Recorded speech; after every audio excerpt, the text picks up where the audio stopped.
Derrière, je vous envoie quoi? Je vous envoie directement un chiffre de la semaine. Boum, ça part où? Ça part dans l'écran. Vroom. Voilà.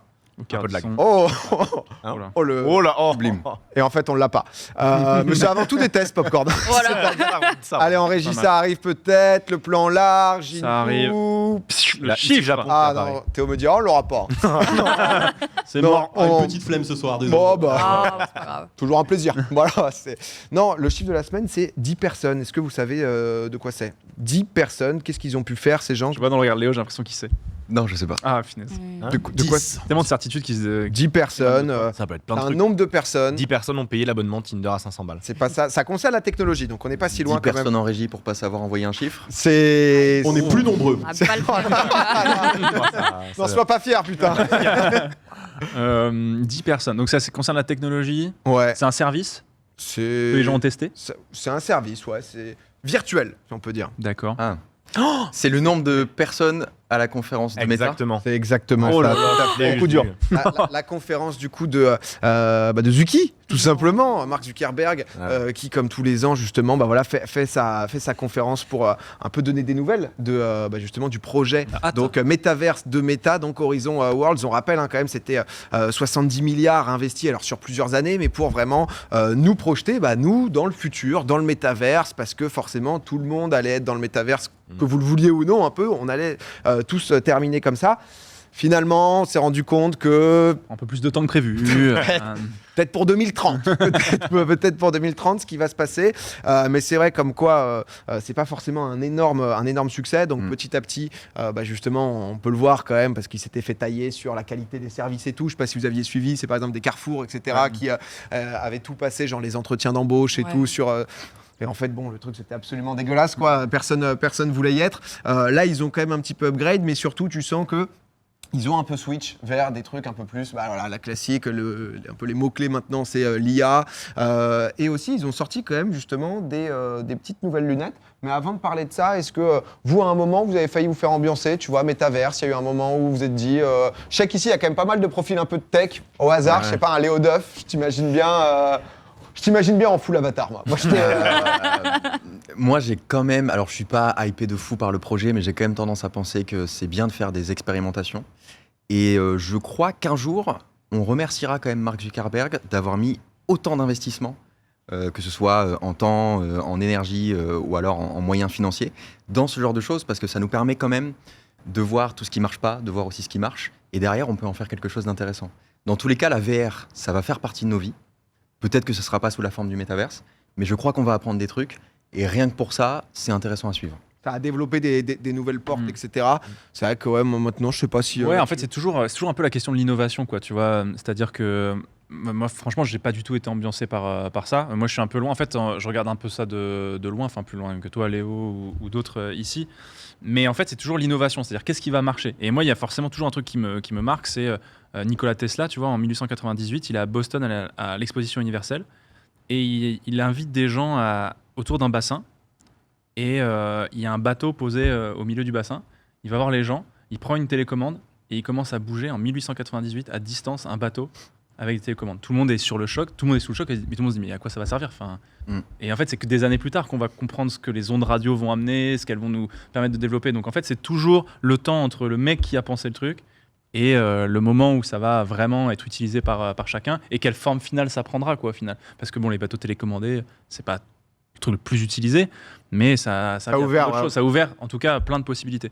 Donc peut-être effectivement qu'on remerciera Mark Zuckerberg, mais pour l'instant, ça m'ambiance pas des masses. Alors après, le projet pour autant est pas hyper excitant, il n'est pas très sexy, etc. Mais ne serait-ce qu'au niveau de la VR, de développer ces technologies, etc. Parce qu'on sait très bien qu'il va mettre tous ses moyens là-dedans, dans la VR, dans l'IA, tout ça.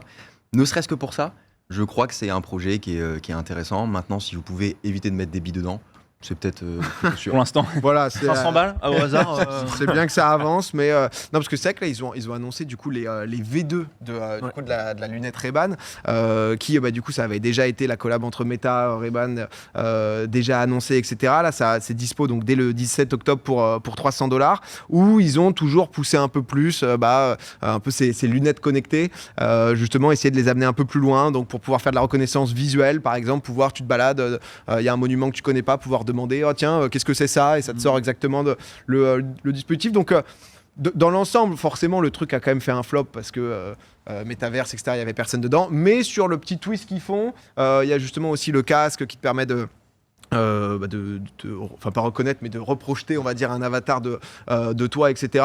Des sujets qui sont un peu intéressants, mais c'est vrai que les 10 personnes, c'était un peu rigolo, on va dire, que ça finisse comme ça, quoi. Donc, Et du coup, la conférence était dans le métaverse ? Ouais. Ok. Et aussi, Ouais. enfin après, En vrai aussi, hein. il y avait- Ouais, ouais, Après aussi, ok. c'est du stream classique et tu vois, ils font le 2 en 1, ils ont un peu plus ouvert. Et tu sentais que, vas-y. Pardon. Non, tu sentais que même la version, enfin la rediffusion métaverse, même eux avaient un peu la flemme parce qu'elle a eu 30 minutes de retard, ce qui est un truc qui se voit jamais dans ce milieu-là.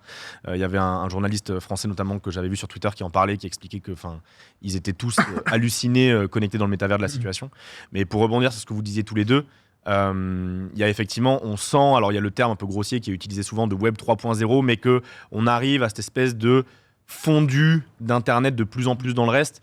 C'était Eric Schmidt, notamment, qui était très haut placé chez Google à l'époque, qui avait dit Internet va disparaître, mais dans le sens que ça va devenir l'électricité, en fait. Ça va tellement être partout, glissé au milieu de nous, qu'on va plus le sentir comme étant une page Google devant nous et s'y connecter via des périphériques, souris, clavier, mais ça va dans les lunettes, ça va aller à l'IA où on voit maintenant ChatGPT a une voix, donc on lui parle, on va même plus sentir l'interface, et c'est vers ça qu'on va. Alors le métavers est peut-être une manière encore un peu pâteau d'aller vers ce truc-là, mais c'est des pas les uns après les autres. Et combien de fois on a entendu cette technologie-là est arrivée 10 ans trop tôt. Bon, ben, comme tu dis Léo, c'est peut-être actuellement le métavers 10 ans trop tôt, mais on va y tendre, tu vois. C'est peut-être pas trop tôt, c'est peut-être pas le bon projet, c'est peut-être pas Oui, la bonne aussi. vision. Ouais, parce Et que parce c'est que peut-être ça- de la ça grosse brique, merde quoi. aussi, hein, quand même. Ouais, non, C'est-à-dire mais que oui. c'est, Mais ça met sa brique, quoi. J'ai Moi, du j'ai mal à l'impression que les gens sont pas prêts en fait. J'ai l'impression que c'est effectivement, comme on dit, un peu trop tôt, mais que les gens, je pense pas que ça soit leur préoccupation principale maintenant. Il y a déjà tellement de choses. Est-ce que ajouter encore, tu vois, ces fameuses lunettes, ajouter le métaverse qui nécessite un casque vert, est-ce qu'aujourd'hui c'est dans les moyens des gens ? Est-ce qu'ils ont vraiment le temps d'y penser ? Est-ce qu'ils n'ont pas d'autres préoccupations ?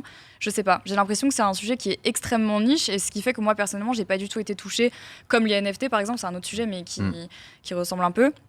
Et qu'on voit aujourd'hui que ça se casse un peu la gueule, est-ce que les gens sont vraiment prêts à mettre des billes là-dedans ? Est-ce qu'ils ont vraiment l'envie ? Est-ce qu'ils ont de l'attrait pour ça, en fait ? C'est exactement ça, les gens ont l'air honnêtement entièrement d'accord avec ton avis. Ça disait juste dans le chat en mode sortez-nous des lunettes avec sous-titrage justement ou doublage, Ouais. comme on peut voir C'est fou, hein. Ouais, avec, voilà. avec tout l'IA, etc. C'est vrai que folie, tu vas dans un pays étranger, je pense que c'est un peu là ça en parlait avec... Ouais, typiquement, c'est un truc très pratique, quoi. Ouais, c'est ça, t'as ta vidéo qui justement maintenant peut être doublée un peu dans toutes les langues, etc. Très facilement grâce à l'IA.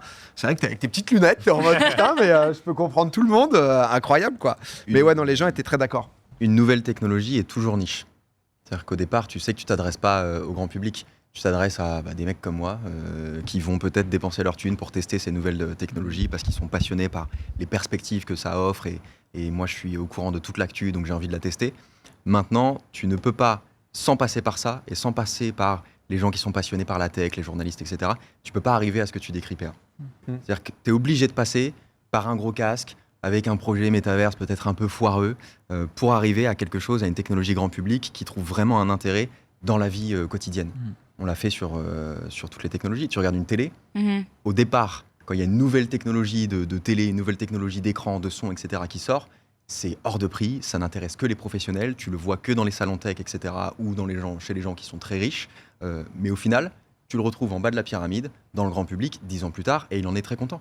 Parce qu'il voit bien l'évolution, il voit bien ce que ça lui apporte. Donc tu es toujours obligé de passer par cette espèce de truc un peu bâtard dans lequel tu sais pas si ça va devenir une révolution un jour, tu sais pas si ça va arriver chez le grand public, mais peut-être. Mais il y a eu beaucoup, c'est vrai aussi avec maintenant notre époque aussi, avec, tu sais, t'as un peu l'impression de ce qu'ils appellent le FOMO, mais de louper le train. Ouais. Ouais, parce qu'en fait, c'est vrai que toute nouvelle technologie peut potentiellement être le futur, donc Mais t'es en attends. mode, putain, est-ce que juste j'ai un avis de merde ou c'est de la merde? Ouais. C'est genre, il y a un peu ce truc qui te met toujours en ambivalence. Là, quoi. c'est fou avec le métaverse. Moi, je collaborais avec énormément de marques à ce moment-là qui ont toutes commencé à envoyer des mails en mode voilà, ça y est, bonjour, on est machin, on est sur le métaverse, est-ce que ça vous dirait qu'on collabore dessus ? Et moi, j'étais là, mais les gars, enfin. C'est pas un peu trop tôt là, enfin Pas les dedans. gens sont pas, enfin en tout cas ma communauté n'était pas prête à ça. Je me suis dit bah je vais pas m'engager là-dedans, c'est un peu chaud là les gars, c'est un peu Tu risqué. vois, tout ce qui est à la pointe, la recherche, c'est pareil, quoi. Tu vois, je ramène ça encore à l'histoire, mais en fait, entre ce qu'on sait aujourd'hui, ce que les gens connaissent de l'histoire, ça a 10 ans, 20 ans de retard par rapport à ce qu'est la recherche actuellement, quoi. Tu vois, c'est-à-dire que tu as 20 historiens dans une bibliothèque qui sont en mode putain, let's go, ce qu'on vient de trouver, c'est exceptionnel.